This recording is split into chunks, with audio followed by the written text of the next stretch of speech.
NFL free agency, you already have some trades here, a blockbuster variety. So let's get to it. Jay Glazer, he's getting ready to scoop everything, obviously. He's got a book out. It's called Unbreakable. And Jay's back with us here on The Fan. Jay, Tiki, and Tierney, how are you today, buddy?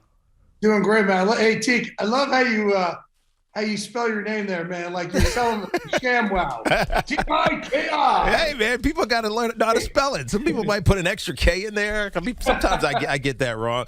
Jay, T-I-K-I. You can wash your car and wash your cookies. Exactly.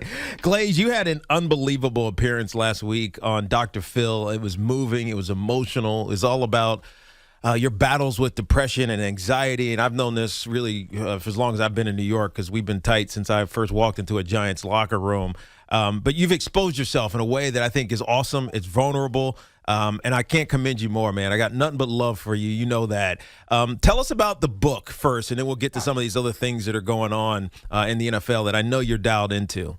Well, look, the book is called, Unbreakable, How I Turned My Depression and Anxiety into Motivation. And you can too. And, look, for me, it has been. Teak, you've been there since day one, and you saw how much I was swimming upstream all those years, making $9,750 a year my first 10 years of my career. Mm-hmm. And I was just going to outwork the world because of the depression and anxiety. And what I mean by that, and look, I was born with it. So this isn't something that came on later in life. It's my earliest childhood memory, and I call it living in the gray.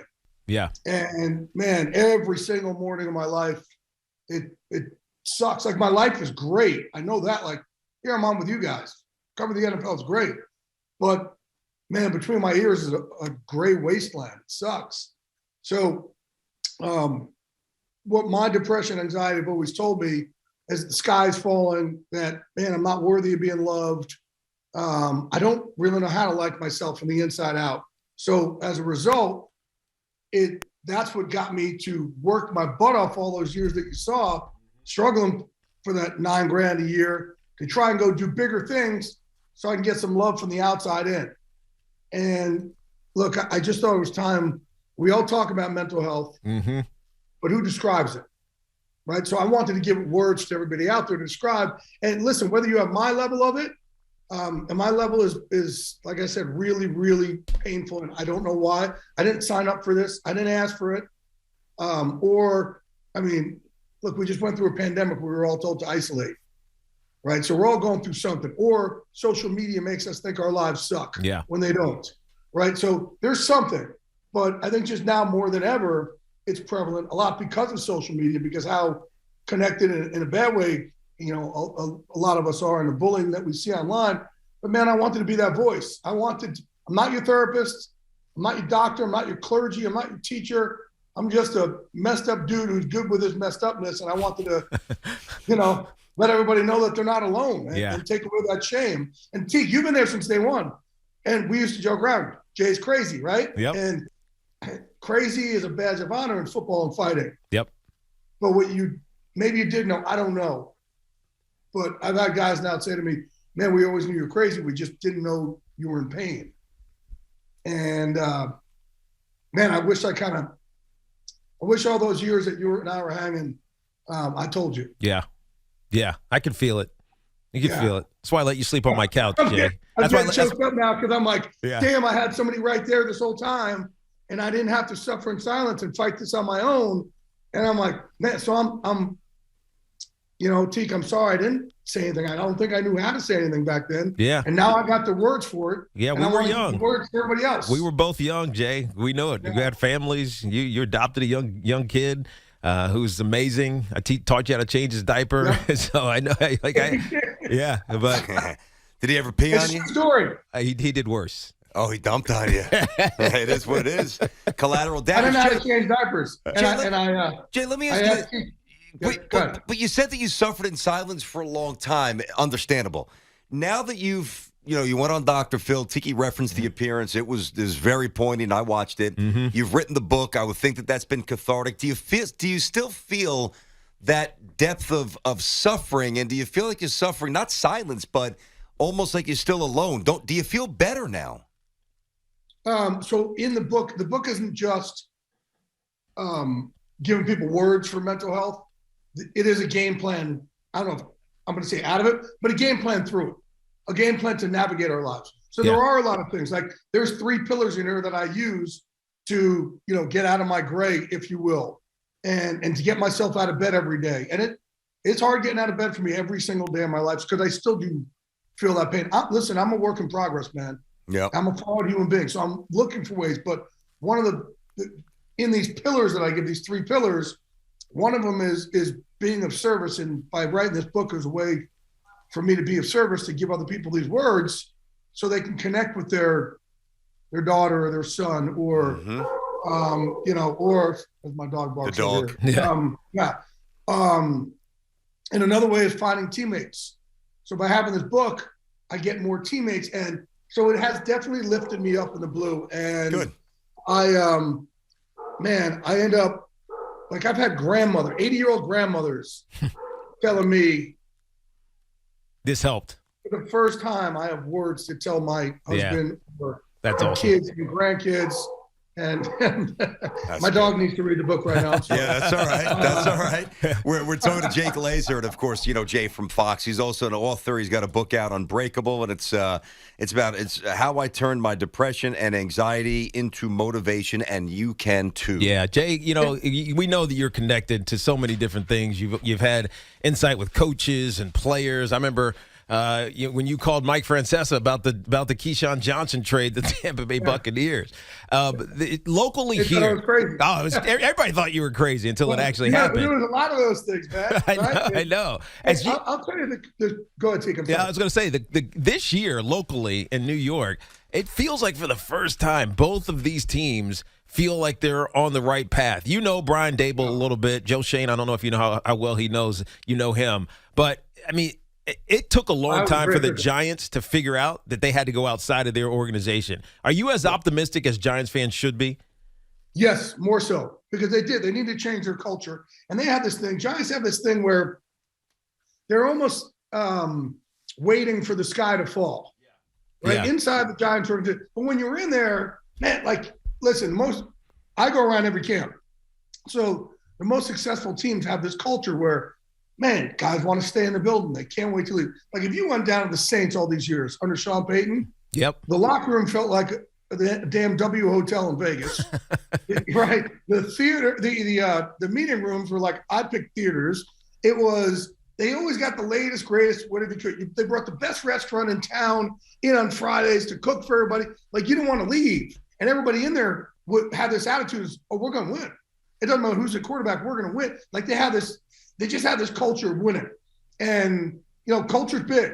And both these organizations have had a problem with culture in that way for a long time. And I think the Giants just got caught up in this. They're expecting the sky to fall, right? And now with these 2 guys coming in there, I think they're going to change a lot of the culture in there. Okay. Yeah. Joe's great. Yep. Joe's phenomenal. Yeah. Joe Shane's fantastic. There's definitely direction and positivity. But who are we getting? Who are the Jets' big targets and the likelihood that they come? Who are we getting? Oh, man, I think they have a lot of turnover they're going to have to do. They're going to. I see them doing a lot of kind of wheeling and dealing, and even kind of using some capital over there. So, no, he's aggressive. Joe's good. Joe's aggressive. But I think that's the problem. Like the Jets, man, it goes above them, right? When I talk about changing culture, you can bring in great head coaches, great general managers, but they don't change the culture above them. Ownership. You're talking about ownership. That's you're going to run into the same problem over and over and over. Do you see it's that? Got to. But hold on, Jay. Do you see they that? They have to teach the owner how to be an owner. Do you see that as an impediment, though, to the optimism that Jets fans are feeling? Yes, I do. Wow. And that's these guys are great, but it's almost like you got to teach the owner how to be an owner. You got to teach the executives how to be executives. Well, who does that? Who's going to do that, Jay? It's got to be the coach and the GM. They have to. I'm going to go back to Sean Payton again. Or look, Sean McVay. Sean McVay he taught them how to be all of a sudden everybody in there looks like the greatest executives ever. You got to teach them a lot of times how to be owners. But if you look at the teams that perennially lose, that's the problem, right? Washington, right? Never win under Dan Snyder. Detroit hasn't won all these years. Cleveland, the 1 year Cleveland won was the year that the rest of the culture wasn't allowed in the building. Only the football people were. Think about that. Yeah. 2 years ago. That's the only year they won under Jimmy Haslam, right? Yeah. So there's a bigger issue there with the Jets. But I do think these two guys can kind of, and I say teach you how to be an owner. That's really what like Sean Payton and Sean McVay did. Like they went, think about the Saints back then. People were wearing bags over their heads. Mm-hmm. And Sean just completely changed the way they all did business and viewed everything inside that building. Culture's big. And even when Drew wasn't there, they're still winning. I mean, they almost won the playoffs this year with their, ninth quarterback, whatever. But Jay, let me ask you this. Keep it to the Jets here. We're talking to Jay Glazer with us here on the Fan Tiki and Tierney Show. Listen, if Woody Johnson sold the team tomorrow, I couldn't care less. I'm also not here to just take, gratuitous shots and just crush the guy unnecessarily. He's had some success, and the last 10 years have been horrendous, but they were back-to-back years a win away from going to the Super Bowl. I don't think he's a great owner, but I need you to tell us specifically when you say the culture needs to change, he needs to learn how to be an owner. Specifically, what does he not do? Because it's easy to say that. What does he got to do? It's not just him. When I say culture, like the whole building expects to win. Everybody does things in a way where you expect it. You don't expect the sky to always fall. It's not just, so maybe I'm saying, or it's not just the owner. A lot of it does trickle down, but there's just certain ways that, again, the teams that constantly win, Pittsburgh Steelers, man, they go through everybody, right? Players come and go. Mike T's never had a losing season once. And it's not just Mike T. It's the whole building is like, we're going to expect to win, right? Just again, you look at a lot of these teams that win over and over and over. Green Bay always expects to win. The whole building kind of walk around that building like, hey, we're going to be good. We're going to be all right, right? And it's not just because you have a quarterback, right? That's not the only thing. There's other things that play into it. It's just a whole thing, man. I could, again, when I walk into I go to every camp, like Seattle for years, their culture, Legion of Boom left and they kept going. Yeah.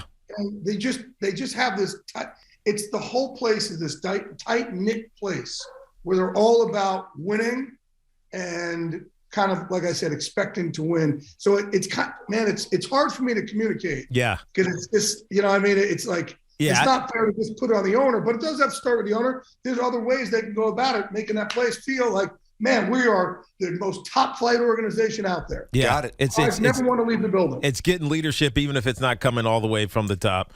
Jay, we're up against the break here, but we appreciate you. I always appreciate you, and I hope people who are having any kind of struggles, somebody who it is, check out his book. Jay's one of the most inspirational, motivational guys I've ever been around. Unbreakable is the book, how I turned my depression and anxiety into motivation, and you can too. You're the man, Jay. Love you, bro. I hope we can help people. Trust me, there's heavy stuff in here, but you will laugh your butts off along the way. I love it. Credit to you for putting it out there, man, and trying to help people. Good job, Jay. Appreciate it. Thank you, brother. You got it, dude. There he is, Jay Glazer.